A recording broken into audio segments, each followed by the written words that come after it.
Tshisekedi a appelé à la poursuite des actions qui ont produit des résultats positifs dans le premier quinquennat, son premier quinquennat, appelant aussi à une réponse collective, courageuse et déterminée suite à la détérioration de la situation sécuritaire à l'est de la République démocratique du Congo, avec quelques territoires qui sont passés sous le contrôle du M23. Martin Fayulu, lui, a dénoncé l'absence de l'État, parlant justement de la situation sécuritaire et l'indifférence coupable du président Félix Tshisekedi. Dans le même ordre d'idées, Moïse Katumbi a peint un tableau sombre, surtout sur le plan sociologique, où il n'y a rien qui marche. Que retenir donc de ces trois discours? On en parle dans Ici Direct avec M. Prince Katoba Londi Béa, qui est donc au cadre du parti IDPS en province. Bonjour monsieur et bienvenue. Merci. Alors, on va commencer justement par la vision synoptique un tout petit peu. 64 ans après l'indépendance, qu'est-ce que vous avez envie de retenir, surtout sur le plan politique? Est-ce que la RDC a quand même évolué? Effectivement, sur le plan politique, il y a eu des avancées significatives. Ouais. Parce qu'aujourd'hui, nous sommes au 4e cycle des élections générales en République démocratique du Congo. Bon, je ne peux pas parler général, c'est maintenant qu'on vient d'organiser général. Mais quand même, il y a eu des élections. On a eu 4 fois les institutions issues des élections démocratiques qui incarnaient la volonté de la population. Donc de ce côté-là, quand même, il y a eu des avancées, quand bien même que des irrégularités ne manquent pas partout au monde en matière des élections. Parce que chaque cycle, il y a des contestations. Il y a des contestations aussi. Ce sont ces contestations-là qui projettent quand même certaines réponses au cycle prochain des élections.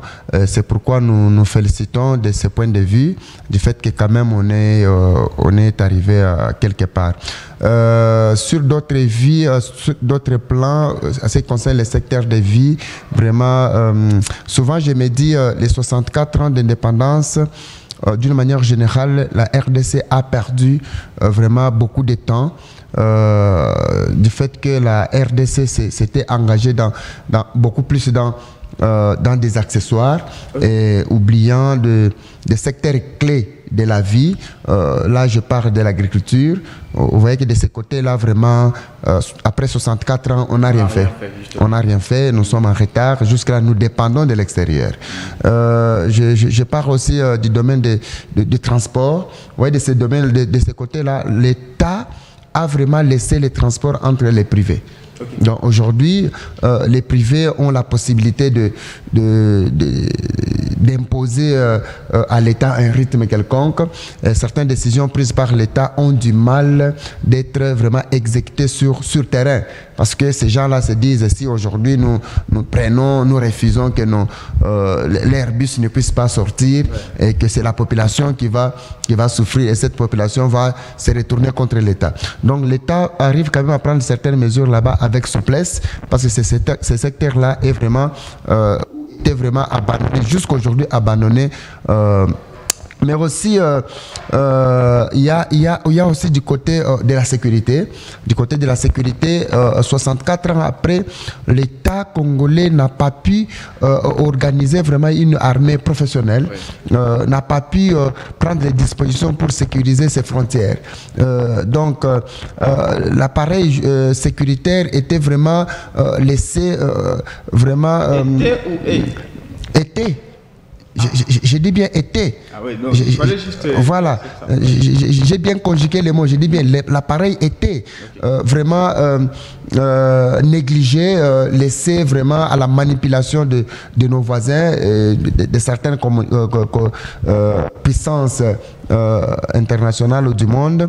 C'est ce qui a fait que la République démocratique du Congo est restée depuis longtemps fragile. Okay. Et des crises sécuritaires par-ci par-là, et que l'État n'arrivait pas à prendre des mesures vraiment imposables. L'État n'était même pas à mesure de renforcer son armée avec la logistique, et l'État n'arrivait même pas à penser un programme à long terme, donner à son armée une loi de programmation. Parce qu'en vertu de cette loi, l'armée devient professionnelle. Donc, vous allez vous rendre compte qu'on a perdu beaucoup de temps. Sur le plan même de l'éducation, l'éducation semblait marcher quand même avec la Deuxième République. La République du Zaïre, Mobutu, a fait quand même de bonnes choses de ce côté. Mais une fois que Mobutu est parti, celui qui a remplacé Mobutu a oublié l'éducation. Et jusqu'à ce que Tshisekedi vienne au pouvoir, pour quand même prendre certaines décisions qui ne venaient pas de lui.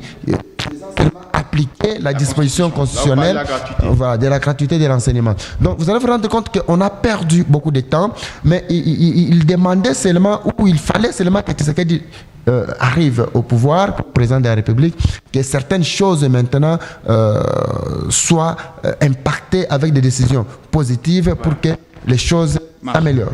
Voilà, on va parler maintenant de ces trois discours. Comme vous êtes de l'UDPS, donc vous êtes du côté de Félix Tshisekedi, président de la République, qui a parlé de la poursuite des actions qui ont produit des résultats positifs, même s'il a quand même il s'est insurgé contre la situation sécuritaire à l'Est. Alors on va parler de ceux qui sont un peu contre, notamment Moïse Katumbi, qui a peint un tableau sombre. Il dit « rien ne va ».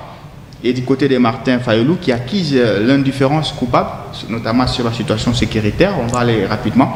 Est-ce que quand vous entendez ces sons, Moïse Katumbi, Martin Fayulu, qu'est-ce que vous vous dites? Vous vous dites qu'ils ont tort parce qu'ils sont opposants, ou il est dit juste vaille que vaille?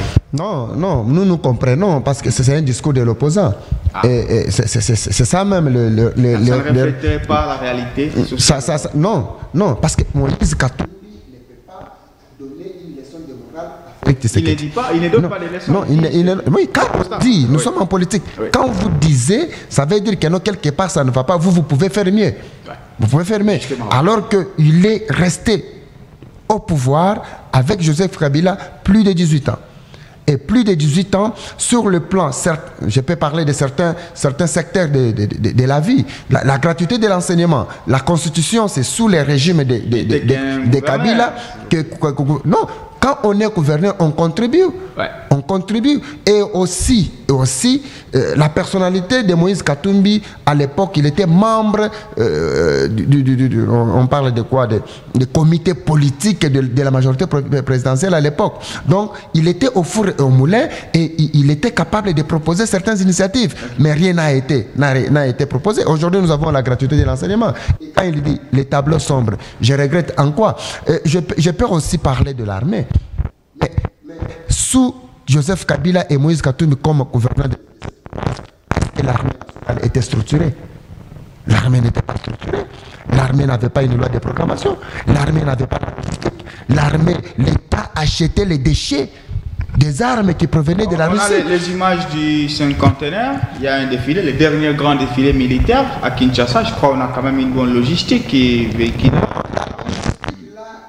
peinte. Donc, ce sont des couleurs, je vous dis la vérité. Mais exemple de ces régimes-là. On va un jour recevoir les gens du PPRD. L'exemple de ces régimes-là, l'exemple seulement concret, ce sont les locomotives que Matata Mpogno nous avait présenté. Ce sont les anciennes têtes des locomotives.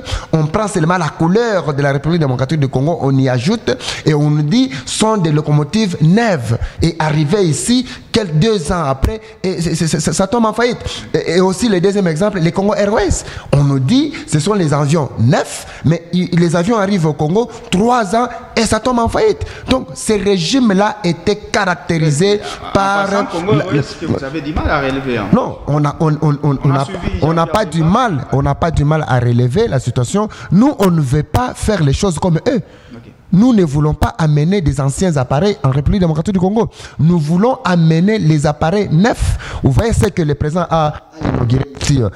Il a lancé l'opération. Vous voyez, ces locomotives-là étaient neuves.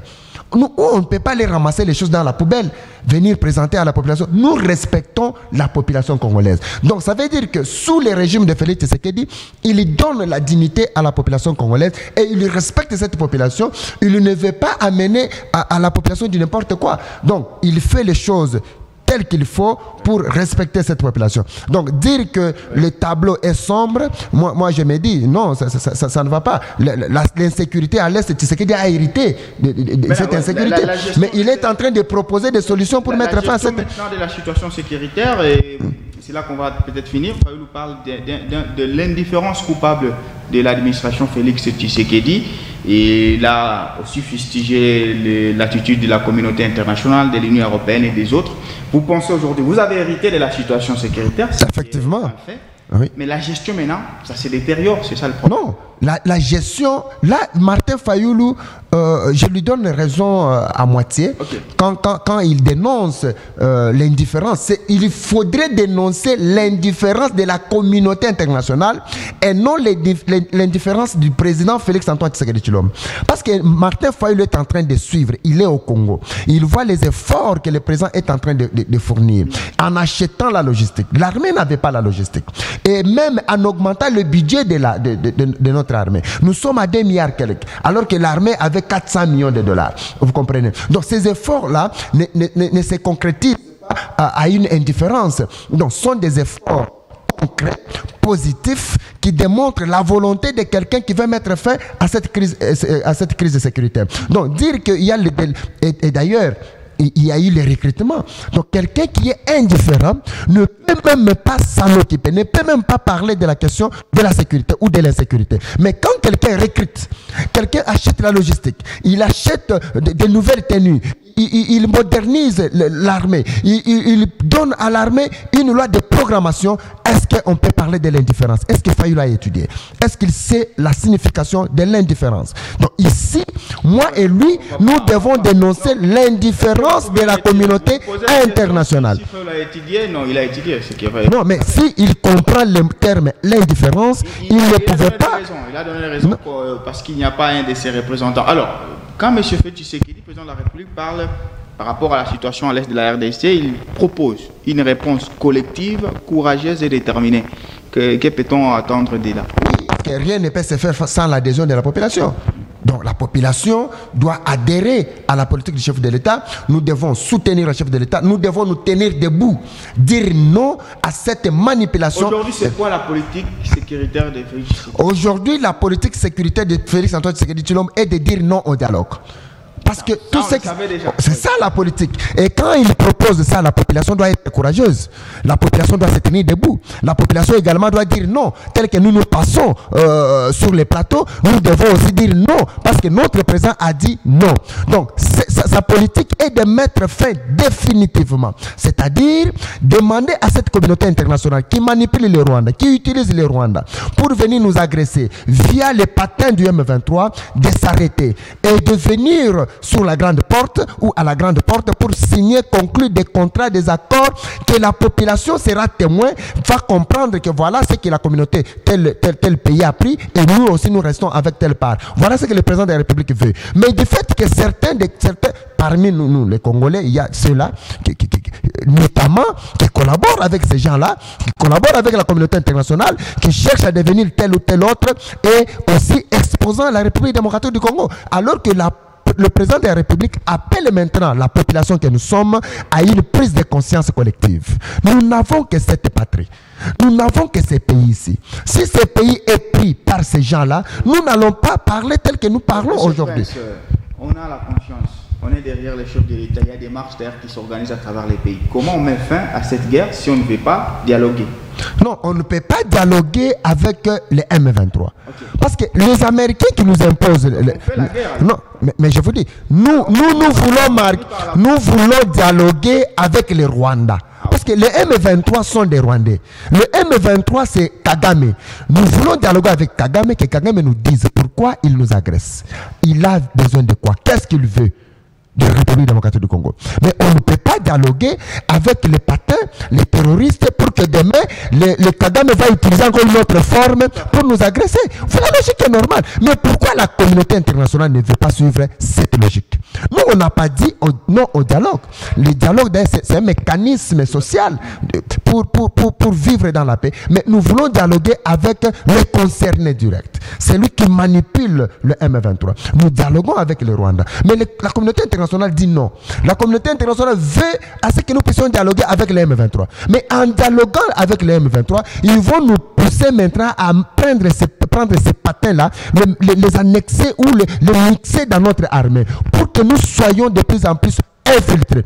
Alors qu'aujourd'hui, l'infiltration sous régime Tshisekedi, l'infiltration a baissé quand même. Nous ne sommes pas à ce niveau-là, de 90-95%. Nous pouvons parler aujourd'hui de 50%, mais il est en train de se battre pour mettre fin d'abord à l'infiltration et à l'insécurité. La communauté doit nous suivre, doit comprendre, entendre les cris de détresse de la population congolaise, doit nous soutenir dans la démarche du président de la République. Le président ne dit pas non au dialogue, parce qu'on ne peut pas dire non au dialogue. Nous sommes entourés de voisins et nous devons vivre en paix avec ces voisins-là. Nous devons dialoguer avec les voisins. Le dialogue, c'est chaque jour. Quand on parle de la diplomatie, on dialogue. Maintenant, ici, nous voulons dialoguer avec les responsables de l'agression. Le responsable de l'agression, c'est l'homme de Petit Kagame. Donc, le Petit Kagame veut toujours nous agresser. Donc, nous voulons négocier, dialoguer avec Kagame et non avec les M23. Si aujourd'hui le dialogue est sincère avec Kagame, vous allez vous rendre compte que ces histoires-là vont prendre fin. Alors, vous avez 30 secondes pour répondre à ces citoyens lambda qui s'attendent quand même à ce que la RDC soit réactive. Parce que là, c'est comme qu'ils soient proactifs. Parce que c'est comme si on réagit toujours quand les M23 attaquent, nous on contre-attaque. Est-ce qu'on a aujourd'hui le moyen nécessaire? Vous avez vanté la professionnalisation de l'armée, d'être proactif sur le terrain. Effectivement, mais vous allez d'abord comprendre les contextes dans lesquels se trouve la RDC ou l'armée congolaise de la situation de l'Est. Et nous réagissons face aux gens qui occupent déjà. Ouais. C'est différent avec une menace qui vient à l'extérieur des territoires pour nous permettre à prendre des précautions. Mais ici, nous sommes déjà assiégés. Certains territoires sont déjà occupés. Maintenant, notre politique, c'est quoi? C'est attaquer. La politique de la défense a été déjà bannie. Aujourd'hui, c'est la politique de l'offensive. Vous voyez même, avant que le M23 puisse s'organiser, et d'ailleurs, cette organisation se suite à certains Congolais qui ont trahi. C'est à l'interne où il y a... Oui, s'il n'y avait pas de trahison, les M23 n'ont aucune force pour battre l'armée congolaise. Donc, ce qui nous trahit parce que nous avons été infiltrés. En 2013, certains politiciens qui font des discours aujourd'hui étaient députés à l'Assemblée nationale. Les ont occupés certaines forces, certains postes dans les pays. Mais quand on a pris les M23, on les a mixés dans notre armée. Ils étaient où? Pourquoi ils n'avaient pas dénoncé à l'époque? Ils viennent dénoncer aujourd'hui lorsque le mal a déjà eu les racines. Donc, ce qu'il vient aujourd'hui, il cherche à couper ces racines-là. Mais ça ne sera pas facile. Et ce n'est pas du tic-au-tac que ces histoires-là vont prendre fin et que Tshisekedi va vaincre cette guerre. Une guerre qui a commencé plus de 30 ans. Tshisekedi ne peut pas vaincre ça dans un jour. Voilà pourquoi il est en train de demander le soutien de la population, l'adhésion de la population dans sa politique. La population doit fermer les oreilles, les yeux, ne doit pas suivre les discours des politiciens qui sont aujourd'hui en perte de vitesse, qui cherchent à se victimiser pour bénéficier de la sympathie de la population. Donc la population doit mettre ces gens-là à côté, doit rester derrière le président de la République, qui a une politique manifeste, une volonté manifeste pouvant nous permettre à mettre fin à la crise sécuritaire de l'Est. Et nous avons confiance à l'homme de Tshisekedi. Merci à vous. Merci beaucoup. Alors, merci de nous avoir suivis. Dans 3 minutes, ma montre faisant foi, vous allez suivre la grande édition du journal. Il sera 18h à Kinshasa, 19h à Goma. Restez curieux sur nos programmes et au revoir.